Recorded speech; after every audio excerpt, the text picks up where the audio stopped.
MPPCS सामान्य अध्ययन PYQ and MCQ series Hindi lecture 14 पहला प्रश्न एक डलहौजी की व्यपगत सिद्धांत के अंतर्गत विलय किया गया प्रथम राज्य कौन सा था? A. Jaitpur B. Sambalpur C. Jhansi D. सतारा इस प्रश्न का उत्तर है D. डलहौजी की व्यपगत सिद्धांत के तहत सतारा राज्य को पहला विलय किया गया था। डलहौजी ने इस सिद्धांत का उपयोग करते हुए किसी राज्य के शासक की मृत्यु के बाद यदि उसने अपना उत्तराधिकारी नियुक्त नहीं किया था तो उस राज्य को ब्रिटिश साम्राज्य में मिलाया जा सकता था। 1848 में सतारा के राजा के निधन के बाद उनके उत्तराधिकारी के बिना राज्य को ब्रिटिश सरकार ने अपने नियंत्रण में ले लिया, जिससे इस सिद्धांत की शुरुआत हुई। अगला प्रश्न 2. राज्य मानवाधिकार आयोग के अध्यक्ष एवं सदस्यों की नियुक्ति के नामों की सिफारिश करने वाली समिति में कौन शामिल है? A. विधानसभा अध्यक्ष B. राज्यपाल C. नेता प्रतिपक्ष D. उच्च न्यायालय के मुख्य न्यायाधीश इस प्रश्न का उत्तर है C. राज्य मानवाधिकार आयोग के अध्यक्ष और सदस्यों की नियुक्ति के लिए नेता प्रतिपक्ष की सिफारिश करने वाली समिति में शामिल होते हैं। इस समिति में राज्य के मुख्यमंत्री, विधानसभा अध्यक्ष और उच्च न्यायालय के मुख्य न्यायाधीश भी होते हैं। यह समिति आयोग के अध्यक्ष और सदस्यों की नियुक्ति के लिए नामों की सिफारिश करती है, जो राज्य में मानवाधिकारों के संरक्षण और उल्लंघन के मामलों की जांच करती है। अगला प्रश्न 3. राज्य के मुख्य चुनाव अधिकारी की नियुक्ति कौन करता है? A. राज्यपाल B. भारत के राष्ट्रपति C. उच्च न्यायालय के मुख्य न्यायाधीश D. गृहमंत्री इस प्रश्न का उत्तर है A. राज्य के मुख्य चुनाव अधिकारी की नियुक्ति राज्यपाल करते हैं। राज्य चुनाव आयोग के तहत कार्य करने वाले मुख्य चुनाव अधिकारी का कार्य राज्य में चुनावों के संचालन और व्यवस्था को सुनिश्चित करना होता है। वे निर्वाचन प्रक्रिया की निगरानी और चुनावी नियमों के पालन को सुनिश्चित करने के लिए जिम्मेदार होते हैं। यह नियुक्ति राज्यपाल द्वारा की जाती है, क्योंकि वे राज्य के संवैधानिक प्रमुख होते हैं।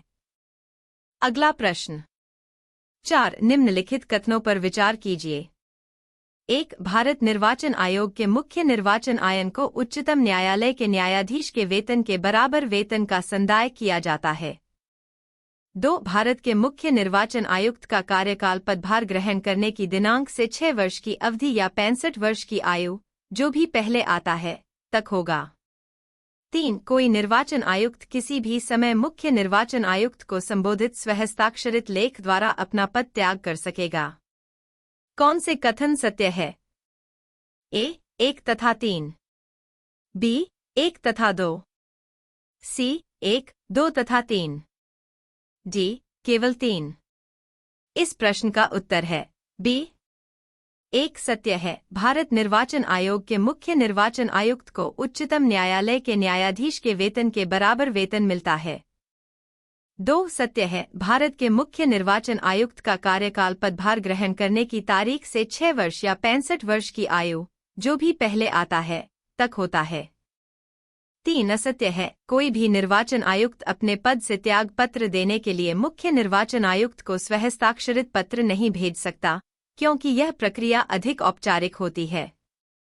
अगला प्रश्न 5. मध्य प्रदेश लोक सेवा आयोग में अधिकतम कितने सदस्य होंगे? A. 4 सदस्य B. 5 सदस्य C. 6 सदस्य D. 7 सदस्य इस प्रश्न का उत्तर है B. मध्य प्रदेश लोक सेवा आयोग में अधिकतम 5 सदस्य हो सकते हैं। इसमें एक अध्यक्ष और 4 सदस्य होते हैं। इस आयोग का गठन राज्य में प्रशासनिक सेवाओं की भर्ती, परीक्षा और चयन प्रक्रिया को निष्पक्ष और पारदर्शी बनाने के लिए किया गया है। लोक सेवा आयोग राज्य के प्रशासनिक ढांचे में महत्वपूर्ण भूमिका निभाता है और इसके सदस्य राज्यपाल द्वारा नियुक्त किए जाते हैं। अगला प्रश्न 6. नियंत्रक एवं महालेखा परीक्षक की छुट्टी मंजूर करने या नामंजूर करने की शक्ति निहित होगी। A. वित्त मंत्री में, बी राष्ट्रपति में हो, सी प्रधानमंत्री में, डी भारत के मुख्य न्यायाधीश में। इस प्रश्न का उत्तर है बी। नियंत्रक एवं महालेखा परीक्षक कैग की छुट्टी मंजूर करने या नामंजूर करने की शक्ति राष्ट्रपति के पास होती है। नियंत्रक एवं महालेखा परीक्षक एक संवैधानिक पदाधिकारी होते हैं जो केंद्र और राज्य सरकारों के खातों की जांच करते हैं। उनका कार्य स्वतंत्र और निष्पक्ष होना चाहिए और उनकी छुट्टी केवल राष्ट्रपति द्वारा ही की जा सकती है, जैसा कि भारतीय संविधान में निर्धारित है। अगला प्रश्न। 7 वर्चुअल कीबोर्ड से कंप्यूटर की सुरक्षा करते हैं।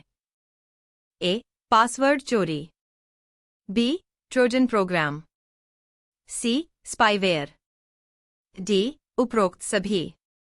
इस प्रश्न का उत्तर है ए। वर्चुअल कीबोर्ड का उपयोग पासवर्ड चोरी से सुरक्षा के लिए किया जाता है। यह कीबोर्ड एक स्क्रीन पर प्रदर्शित होता है और उपयोगकर्ता को एक सामान्य कीबोर्ड की तरह पासवर्ड टाइप करने की सुविधा प्रदान करता है। इसका उद्देश्य कीबोर्ड लॉगर्स, जो कीबोर्ड पर दबाए गए बटन को ट्रैक करते हैं, से सुरक्षा प्रदान करना है ताकि पासवर्ड या अन्य संवेदनशील जानकारी चोरी न हो सके।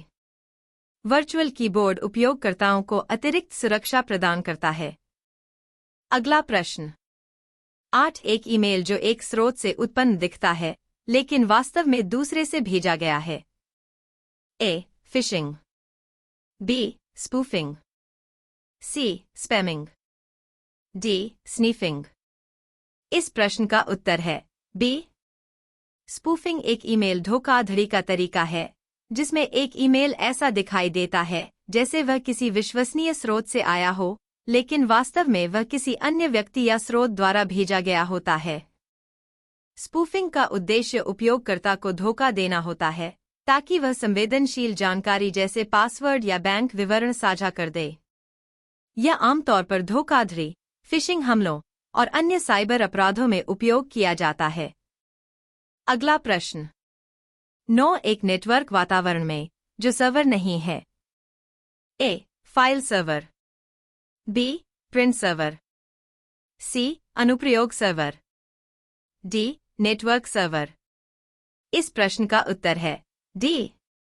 नेटवर्क सर्वर एक नेटवर्क वातावरण का हिस्सा होता है जो डेटा और संसाधनों को अन्य कंप्यूटरों या उपकरणों के साथ साझा करता है। हालांकि यह सर्वर के रूप में कार्य करता है, लेकिन इसका विशिष्ट उद्देश्य नेटवर्क संचालन और प्रबंधन को सुचारू रखना होता है। यह नेटवर्क कनेक्टिविटी, सुरक्षा और संसाधन साझा करने के लिए आवश्यक उपकरणों को प्रदान करता है और सामान्यतः नेटवर्क उपकरणों को नियंत्रित और प्रबंधित करता है, बिना किसी विशिष्ट एप्लीकेशन या फाइल सर्वर के रूप में कार्य किए। अगला प्रश्न। 10 एक सामान्य नेटवर्क टोपोलॉजी नहीं है। ए बस, बी स्टार, सी रिंग, डी ग्रिड। इस प्रश्न का उत्तर है डी। ग्रिड एक सामान्य नेटवर्क टोपोलॉजी नहीं है। नेटवर्क टोपोलॉजी नेटवर्क के कनेक्शन और संरचना को दर्शाती है और इसमें बस, स्टार और रिंग जैसी टोपोलॉजी शामिल हैं। इन टोपोलॉजीज का उपयोग डेटा ट्रांसमिशन और नेटवर्क उपकरणों के कनेक्शन को व्यवस्थित करने के लिए किया जाता है। ग्रिड टोपोलॉजी का सामान्य नेटवर्क डिजाइन में कोई व्यापक उपयोग नहीं है, इसलिए यह एक सामान्य नेटवर्क टोपोलॉजी नहीं है।